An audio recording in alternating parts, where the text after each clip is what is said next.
Приветствую всех на канале «Жизнь женщин». Почему я мало говорю и общаюсь с немногими? Я практически никогда не испытываю потребности в том, чтобы рассказывать о себе и выговориться. Я практически никогда не чувствую потребности в одобрении и советах. По этим двум причинам мне даже лень о себе говорить. Если спрашиваю, говорю кратко и также близким людям вкратце рассказываю о событиях в моей жизни, просто чтобы были в курсе. Я не считаю нужным кого-то учить и давать советы, особенно если не спрашивают. И да, у меня такого желания нет. Но иногда приходят интересные для меня самой мысли, и тогда я начинаю их записывать. Тем, что из этого получается, делюсь у себя на странице и в группах с теми, кому это также может быть интересным. Многим людям проще понять себя во время общения, а мне проще наедине с собой и в тишине. Комментарии со стороны, напротив, как правило, мешают почувствовать и правильно распознать свои ощущения. Мне больше нравится слушать людей, особенно если у них есть потребность выговориться. Мне это интересно и приятно. Я спокойно принимаю разные признания в грехах и очень ценю, если мне доверяют. Но если из человека в его речи постоянно льется только грязь, унижение других и возвеличивание себя, навязывание своих жизненных позиций или желание научить, то я не буду с ним общаться. Отношения просто не завяжутся с самого начала. Это не значит, что мы будем спорить и враждовать. Нет, мы просто не будем общаться. Мне не интересно рассказывать о своих жизненных позициях и обсуждать их, спорить и дискутировать, объяснять, почему я считаю так, а не иначе, и объяснять свои решения и поступки. Я не ищу единомышленников. Это, в принципе, также относится к тому, что я не чувствую нужды в одобрении. Я не люблю обсуждать людей и разные умные темы. В общении с дорогим человеком мне интереснее делать что-то вместе, помогать делом по возможности и просто быть рядом. Я не смотрю популярные фильмы, не слушаю популярную музыку, не слежу за новостями и не смотрю телевизор. Учитесь молчать. Молчать, не говорить людям все как есть, это очень непросто. Когда начинаешь очень много видеть то, чего раньше не замечала, то кажется, что это очевидно для всех. Но нет, у всех свой уровень развития, восприятия, отношения.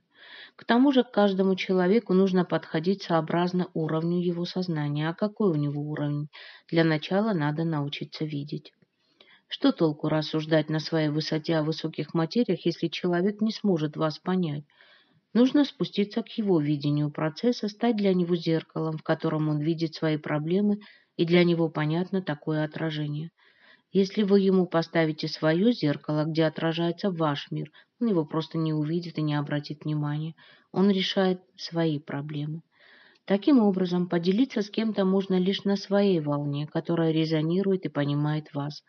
А те, кто в другом диапазоне, с трудом найдут общий язык. А мы живем в мире, где почти у всех другой диапазон. И мы должны найти точки касания и резонанса. Помощь человеку может быть оказана только в совершенном открытом друг другу общении, где вы не поучаете, а искренне беседуете. И ваше пустое зеркало, где человек видит себя, вполне подойдет для его урока. Быть пустым зеркалом непросто. Не иметь суждений, оценок, не знать, как лучше. Просто отражать все, что приходит в вашу жизнь. Тогда происходит естественный энергообмен, и вы ничем не можете навредить. Вплетая в канву мира ваши собственные знания, самоутверждение, оценки всего и вся, вы не можете украсить узор жизни. Нет легкости и простоты. Есть нагромождение чужих представлений. Почему важно научиться мало говорить? Мы живем в такое время, когда активность ценится превыше всего, а сдержанность и скромность воспринимаются почти как порок. Такие же тенденции прослеживаются и в общении. Многие настолько спешат выплеснуть свой богатый внутренний мир, что не очень-то и слушают собеседника, превращая общий диалог в череду отдельных монологов.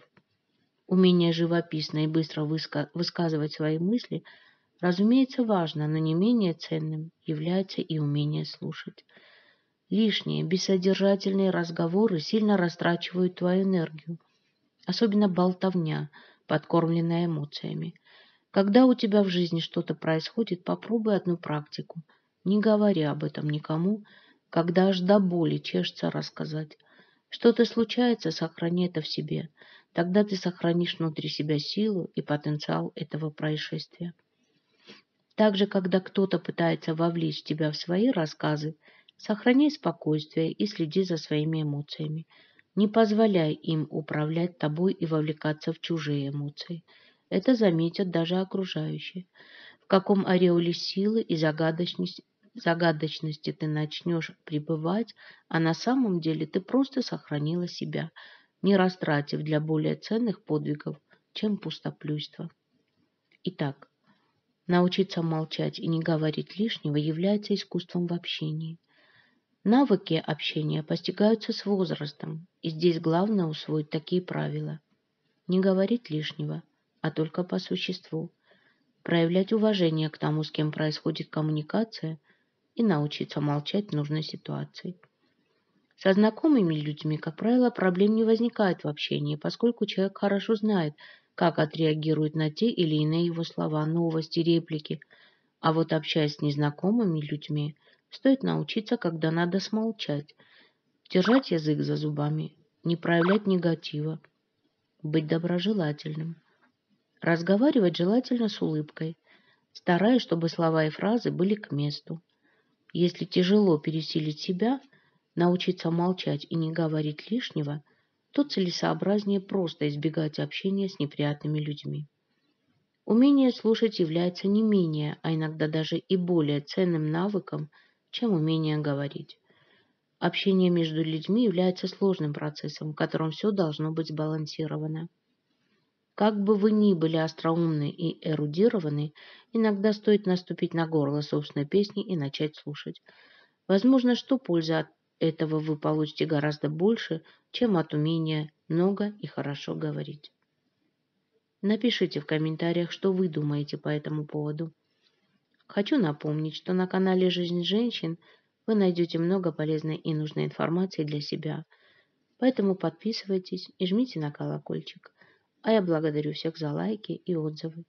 До новых выпусков. Пока.